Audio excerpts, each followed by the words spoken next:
મોરબી તાલુકાના રંગપર ગામ અને આજુબાજુની સિરામિક ફેક્ટરીમાંથી ફેલાતા ધુમાડા પ્રદૂષણથી ત્રસ્ત થયેલા ગ્રામજનો અને ખેડૂતોએ આજે જિલ્લા કલેક્ટરને મળીને આપવામાં આવેલ આવેદનપત્રમાં જણાવ્યું હતું કે ફેક્ટરીઓમાંથી નીકળતા ધુમાડા, સલ્ફર અને કચરાને કારણે ગામમાં ભારે પ્રદૂષણ ફેલાઈ રહ્યું છે। ગામના તમામ વૃક્ષો સુકાઈ ગયા છે। ખેડૂતોના મોલ અને પાકને ભારે આડઅસર થઈ રહી છે।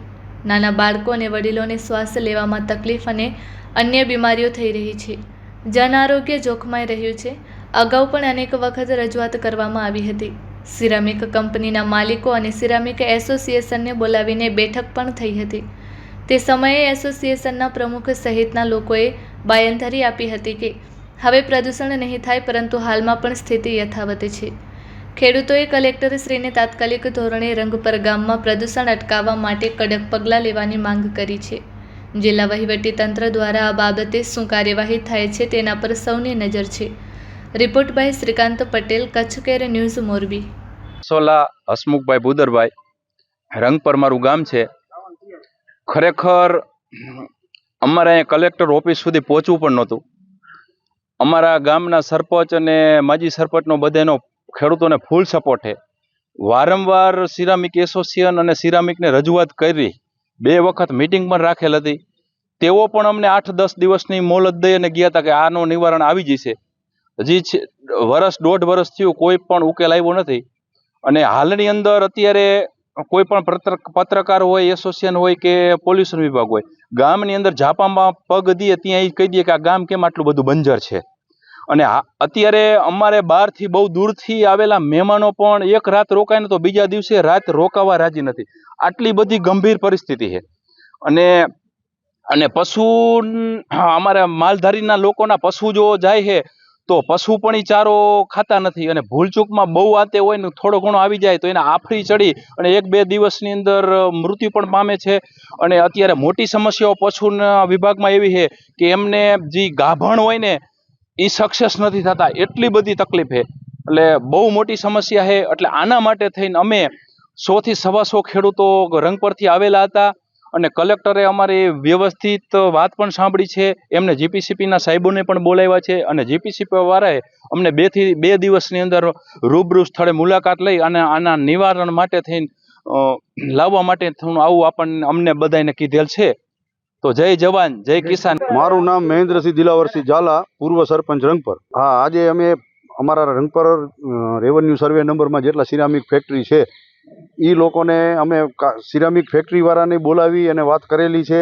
2 વખત એના એસોસિએશન હારે મિટિંગ કરેલી છે।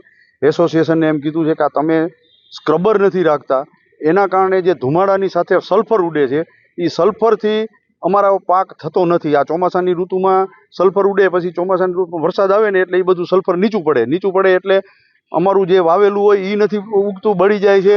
તેમજ ઘાસ પશુધન માટેનું એ પણ બળી જાય છે અને નાના બાળકો અને વૃદ્ધોને શ્વાસોશ્વાસમાં પણ તકલીફ પડે છે। આવી બધી સમસ્યા છે। એટલે એ સમસ્યા માટે અમે આજે કલેક્ટર સાહેબને રજૂઆત કરવા આવ્યા હતા।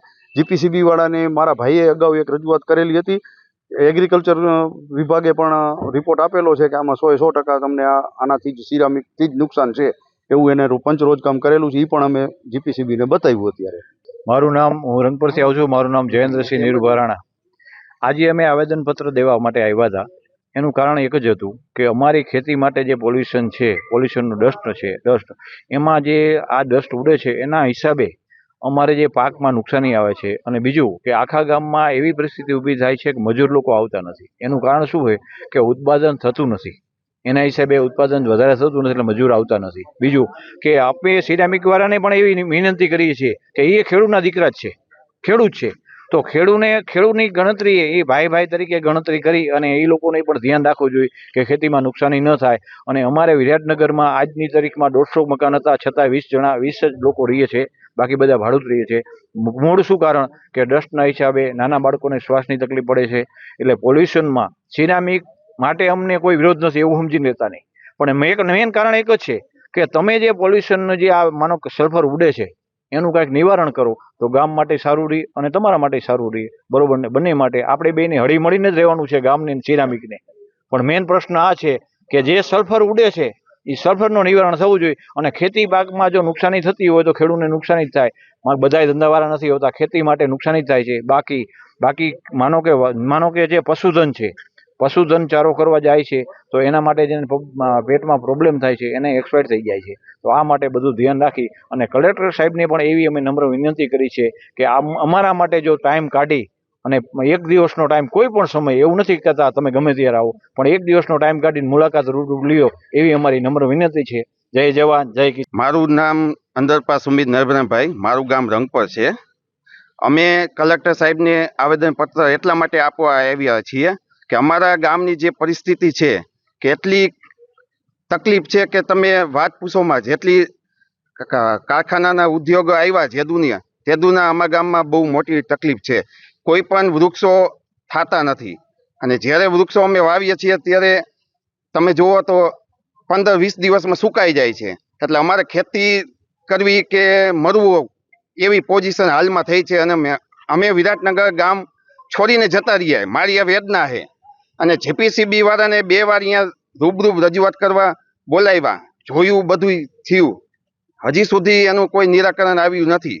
એટલે અમે એકવાર મીડિયાને પણ વિનંતી કરીએ છીએ કે બધા મીડિયા એકવાર વિરાટનગર રંગપરમાં આવો અને એની મુલાકાત લ્યો અને ઝાડવાની જે પોઝિશન છે હાલમાં એ જોવો, એટલે તમને ખબર પડશે કે તમને અંદરથી પીડા થઈ છે કે ભાઈ આ હજી સુધી હજી કોઈ નિરાકરણ નથી આવ્યું.